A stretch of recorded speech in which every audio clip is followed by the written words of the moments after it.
Tahu nggak sih profil timnas Denmark di Piala Dunia 2022? Tim berjuluk Dynamon ini patut diwaspadai loh, karena diketahui bakal jadi kuda hitam yang siap ulangi kesuksesan edisi tahun 2018. Bahkan timnas ini akan jadi salah satu kontestan dari benua biru yang hadir kembali ke Piala Dunia 2022. Wah, nggak hanya itu, tim yang memiliki pelatih bernama Kasper Jerman ini memiliki pencapaian di Piala Dunia. Apa aja sih? Berikut ulasannya.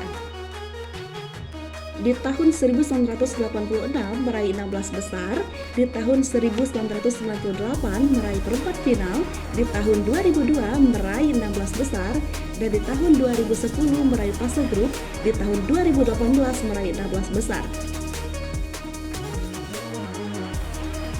Untuk info lebih lanjut, kalian bisa baca di slipuku.com.